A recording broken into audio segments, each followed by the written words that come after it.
Buenas tardes, profesor. Reciba el cordial saludo de todos los integrantes del grupo. En esta ocasión nosotros hemos decidido hacer la maqueta o el proyecto de incubadora de huevos. Durante este ciclo hemos empleado conocimientos, hemos adquirido conocimientos, por lo cual de todo, el resumen de todas las clases que hemos llevado, hemos planteado hacer este proyecto. Los compañeros que nos han acompañado durante todo este siglo para hacer el proyecto son Víctor André, Gabriel Alonso, Fernando José, Jesús Galán, que es mi persona, y Omar Rodrigo. ¿Qué es una incubadora? Es una máquina artificial que se encarga de procrear vías que son de los animales, por ejemplo de los pollos en las granjas. También sirve para conservar, por ejemplo, como los huevos, huevos de pollo, de gallina, de codorniz y una infinidad más de cosas. ¿Por qué nosotros hemos decidido hacer una incubadora? Porque realmente actualmente en el mercado existen máquinas que lamentablemente sufren de una estabilidad de temperatura. Eso afecta al polluelo que va a procrearse, que no pueda resistir durante el nacimiento. Entonces nosotros durante todo ese periodo de empollamiento necesitamos que tener una temperatura estable, que es 37 grados. Entonces nosotros hemos controlado, hemos mejorado esa temperatura que sea estable mediante Arduino y usando también pues para controlar el MATLAB. Los materiales que hemos usado en esta maqueta son el Arduino Uno, que es nuestra placa central, el puente H, que es nuestro actuador, la fuente de alimentación, la celda de Peltier, que también es nuestro actuador directo, el acrílico, que solamente lo hemos usado para la maqueta, la melamine, que es la base de la maqueta, el LM35 es nuestro sensor, lo que nos va a proporcionar la temperatura actual de esta maqueta. Y el disipador de calor. El disipador de calor es para que el calor se disipe durante o en esa zona del cubículo. ¿Qué hicimos? Nosotros tenemos un LM35, que es nuestro sensor principal. El sensor principal nos va a dar la temperatura, por ejemplo, actualmente de una temperatura de ambiente. Ese sensor nos va a mandar la señal al Arduino Uno, y el Arduino Uno va a encargarse de mandar la señal al puente H, pero el puente H también a la misma vez está con una fuente de alimentación de 12 voltios. Y por ejemplo, acá también observamos que el puente H es nuestro actuador, un amplificador, entonces que nos va a mandar la señal a la celda de Peltier. Y la celda Peltier es nuestro actuador, ¿no?, que va a establecer la temperatura a 37 grados. Y la misma temperatura de la celda de Peltier también va a ser medido por el LM35, entonces estaríamos hablando de un lazo cerrado.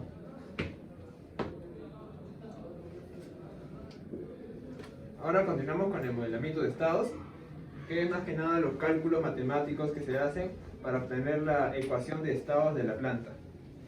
Primero, lo que hicimos es programar en Arduino para experimentar y así obtener los datos característicos de nuestra planta. En este caso estamos usando tres salidas, una que sería el enable del puente H, el otro que sería el IN1, que estaría conectado al pin 7, y el IN2 conectado al pin 8.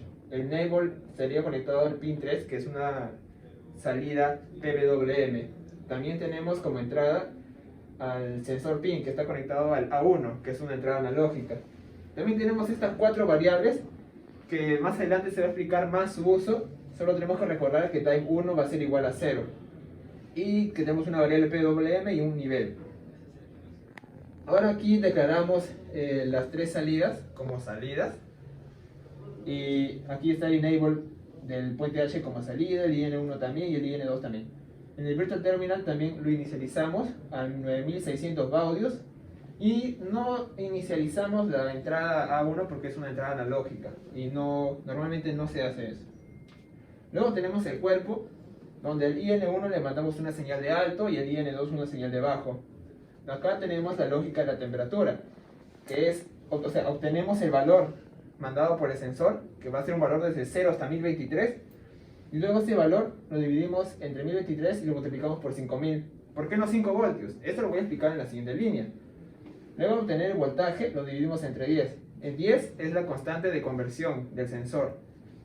Y es 10 milivoltios, pero para no poner 10 milivoltios lo que hicimos es subirlo y en vez de 5 voltios se convertiría a 5000. Luego tenemos el delay, donde usamos el time 0 y el time 1, que es lo que declaramos arriba. Como dijimos, este time 1 comenzaría en 0. El time 0 va a obtener el tiempo que pasa encendido el Arduino a través del milis. Entonces, como va a comenzar en 0, el time 0 menos time 1, que también es 0, va a ser distinto a 500 milisegundos. Por lo tanto, todo esto no se va a cumplir. En cambio, cuando el time 0 llega a 500, 500 menos 0, sí es 500 y se va a cumplir todo esto. Luego el time 0 le pasaría ese valor de 500 al time 1 y el virtual terminal nos mandaría la temperatura del cubículo. Y así sucesivamente, ¿no? Cuando el time 0 valga 1000, el time 1 ha adquirido el valor antiguo del time 0, que sería 500. 1000 menos 500, 500. Y se va a seguir cumpliendo así infinitamente, por así decirlo, ¿no? Hasta que pasen 50 días, que es el límite de la función milis. Luego tenemos que si si el tiempo 1 es menor a 5 segundos, el nivel que va a mandar el Arduino al puente H va a ser de 0. O mejor dicho, el nivel que el puente H va a mandar hacia la celda. Y después de esos 5 segundos, el puente H va a mandar 12 voltios directamente a la celda.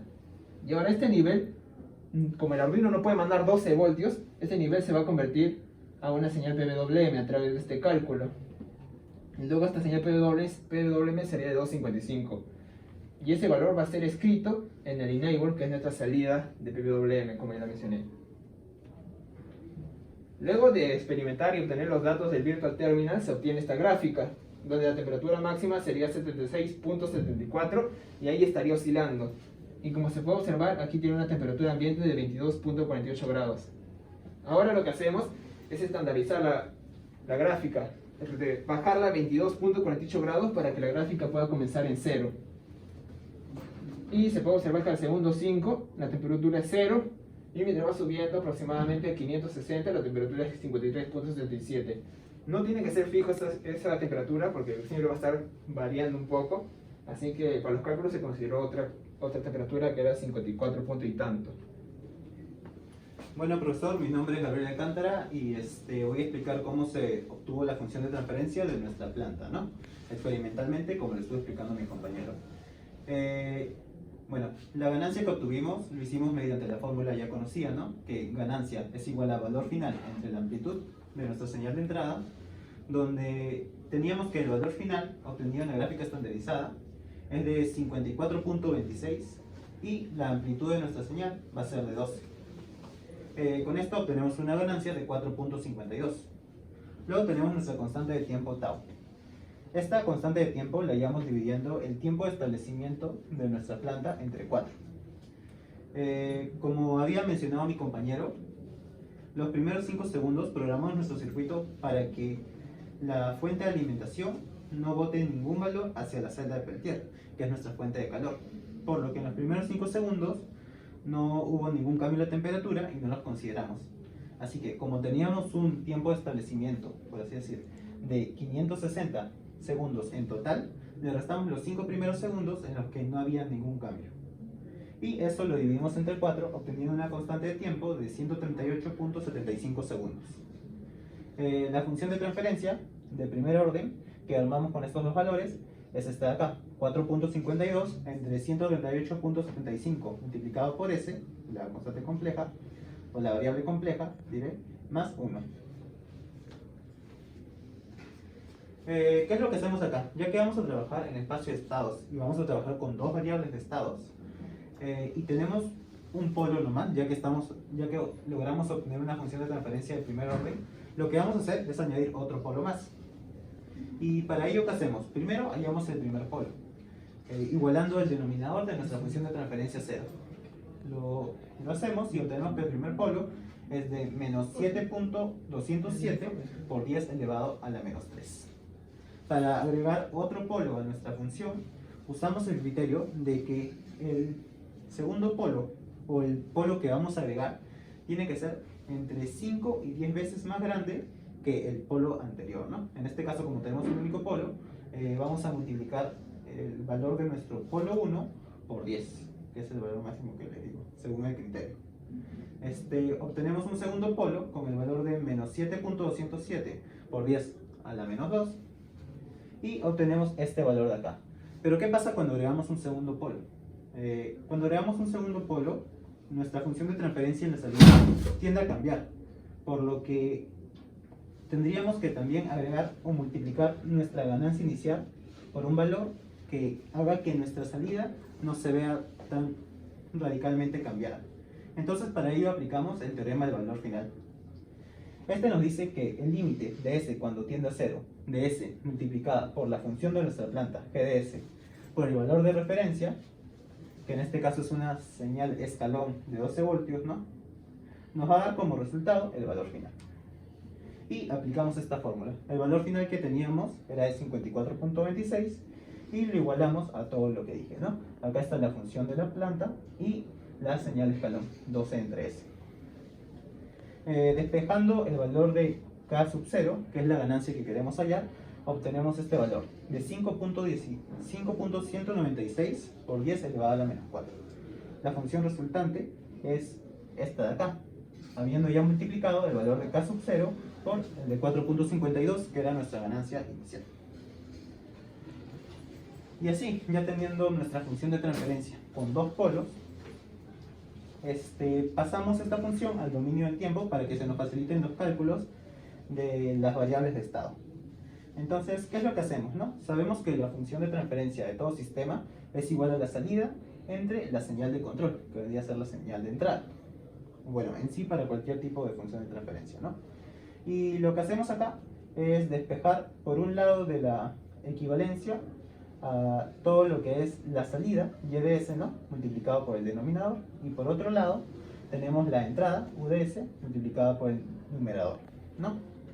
Esto de acá lo aplicamos Laplace inversa para que podamos obtener la ecuación diferencial ya en el dominio del tiempo del sistema que estamos planteando.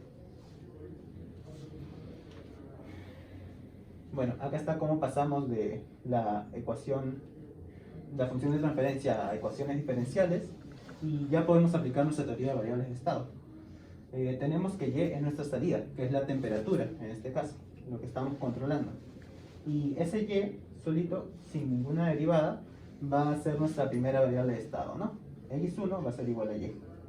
Y la derivada de Y, que viene a ser el cambio de la temperatura en el tiempo, o la velocidad de cambio de temperatura, va a ser nuestra segunda variable de estado. Como vemos acá, X2 es igual a la variación de Y, ¿no? La derivada de Y. Y también, como vemos, ¿no? Al mismo tiempo, la derivada de nuestra primera variable de estado, X1, nos va a dar la segunda variable de estado, X2. Acá hacemos una equivalencia, ¿no? Para obtenerlo, decimos que X2 es igual a la derivada de Y y la derivada de X2 es igual a la doble derivada de Y, para que podamos despejar de esta ecuación diferencial el valor de la doble derivada de Y para obtener la derivada de nuestra segunda variable de estado. Acá hay un pequeño error. En realidad acá no es la segunda variable de estado, sino es la derivada de la segunda variable de estado, y acá ya hallamos el valor, ¿no? Reemplazando también las constantes que teníamos, o bueno, las variables Y con X1 y X2, como se ve, al igual que ahí está. Bien, en base a las variables de estado. Aún continuando con lo que son las ecuaciones de estado de nuestro sistema, para obtener esta forma, ¿no? Ya con los cálculos realizados anteriormente, formamos la matriz, ¿no? De 2 por 2, ya que tenemos dos variables de estado, formamos otra matriz de 2 por 1, ¿no? Que va a multiplicar al valor de referencia. Esa es la matriz A y la matriz B. Y en la salida tenemos una matriz de 1 por 2, que vendría a ser la matriz C, que multiplica nuestras dos variables de estado, ¿no? y D no se considera ya que la entrada no afecta a la salida. La gráfica de las variables de estado. Tenemos dos gráficas aquí en pantalla. La primera gráfica, la gráfica amarilla, representa el cambio de la temperatura desde el inicio del proyecto. Como vemos, la temperatura avanza hasta llegar a un punto en el cual comienza a mantenerse de una forma, a estar de una forma constante. Por contraparte, la gráfica de abajo empieza en cero, llega a un punto máximo y comienza a bajar. Esto que se debe a que la gráfica azul es la gráfica de cambio de velocidad. Al iniciar el proyecto, nuestra planta, la temperatura cambia abruptamente, va aumentando abruptamente. La subida es muy rápida, por ende que al inicio del trabajo la velocidad es muy alta, pero conforme va llegando al punto o va estabilizándose la planta, comienza a bajar la velocidad, ¿sí? Comienza a bajar la velocidad hasta ser cero porque la temperatura se mantiene constante en algún punto, o bueno, casi constante.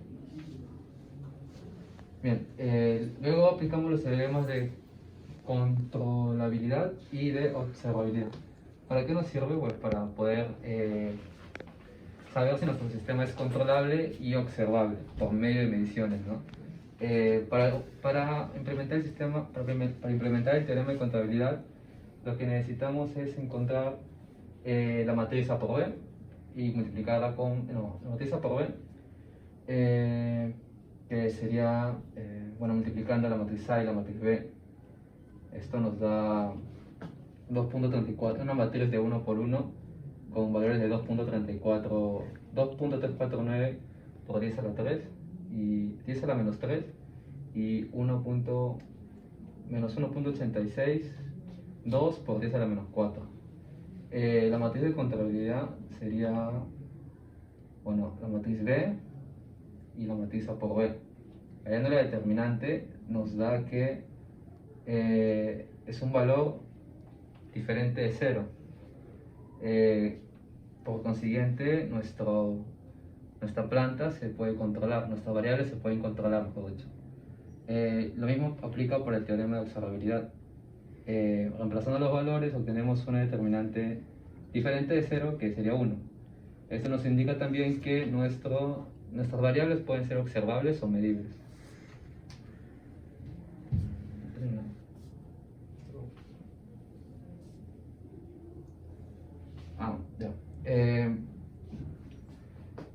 Variamiento de la planta deseada. Esto lo hacemos en base a que necesitamos llegar a cierta temperatura o ciertos resultados necesarios a los cuales queremos alcanzar, ¿no? Y modelamos una planta para llegar a tal punto. Como vemos, nuestro sistema deseado, nuestra gráfica deseada, nuestra temperatura es de 37 más o menos, de 37, que es a donde queremos llegar como proyecto. Para ello realizamos una nueva obtención de la función de transferencia, ¿no? Con una ganancia 1.252. Aquí el cambio con respecto a la función anterior es el valor final. El valor final que tomamos ahora es de 15.02. El tau es de 500 y nos da, el tau lo calculamos mediante el tiempo de estabilización sobre 4. Con un tiempo de estabilización de 500 obtenemos un tau de 125 segundos. Y finalmente encontramos una función de transferencia de primer orden con una ganancia de 1.252 sobre 125 por S más 1. Ya. Bueno, ahora vamos a hablar sobre la obtención de la función de transferencia, pero esta vez hablando en una ecuación de transferencia para el segundo orden, para lo cual, a partir de la ecuación función de transferencia obtenida y sacando el denominador igual a 0, obtenemos que nuestro primer polo es igual a menos 0.008 y nuestro segundo polo, dándole 10 veces su valor al polo 1, tenemos que es de menos 0.08.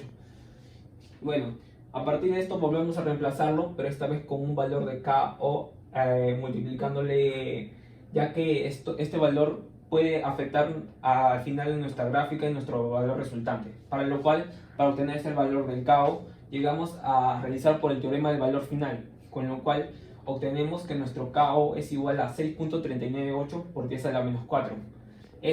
Mediante esto, este KO lo vamos a reemplazar y obtenemos una ecuación resultante que es esta, que es de 8.03003 por 10 a la menos 4 entre 0 al cuadrado más 0.088s más 6.4 por 10 a la menos 4.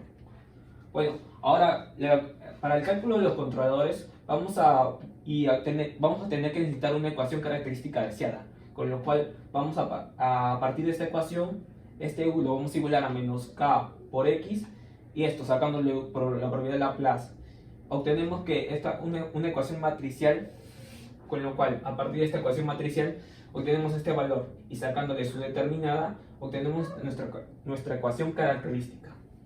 Ya, luego de la ecuación característica y nuestra función deseada también obtenida, vamos a tratar de igualarlos para obtener los valores de los controladores, tanto K1 y K2, obteniendo que K2 es 3.71 y K1 515 por 10 a la menos 4.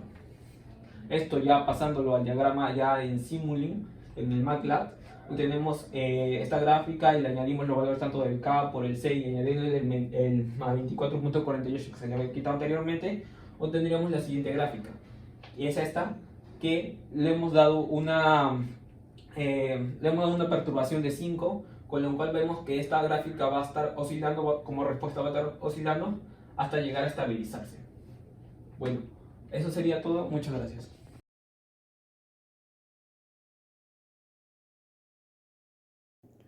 Bueno, profesor, acá tenemos nuestro circuito y nuestra planta. Vamos a demostrar su funcionamiento mediante el software que nos proporciona el propio Arduino para su programación, ¿no? Vamos a demostrar el cambio de la temperatura mediante el Virtual Terminal de este software. A ver, conéctalo, compañero. Vamos a subir el programa de Arduino.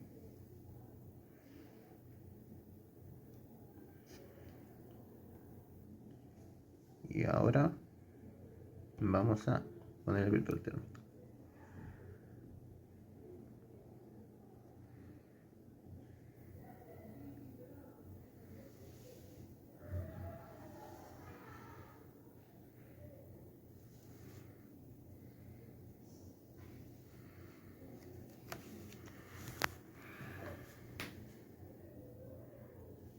Ahí vemos que el valor de la temperatura poco a poco está empezando a subir.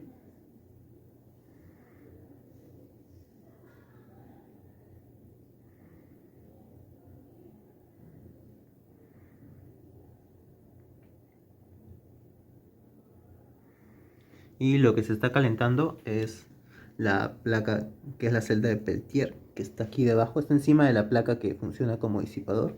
Esto vendría a ser como un nido. La tapita esta que hemos puesto vendría a ser como un huevo, pero no hemos logrado conseguir uno.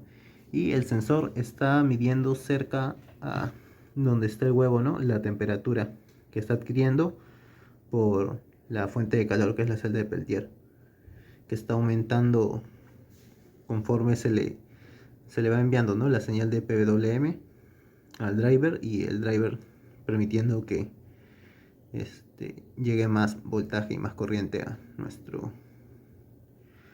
planta, a nuestra celda. Aquí vemos que el valor sigue aumentando y es algo lento porque, como dijimos en la exposición, demora como unos 560 segundos, creo que son más de 5 minutos, 9 minutos casi por ahí. Así que bueno, esto es más que todo para demostrar el funcionamiento de nuestra planta, y hasta aquí lo voy a dejar.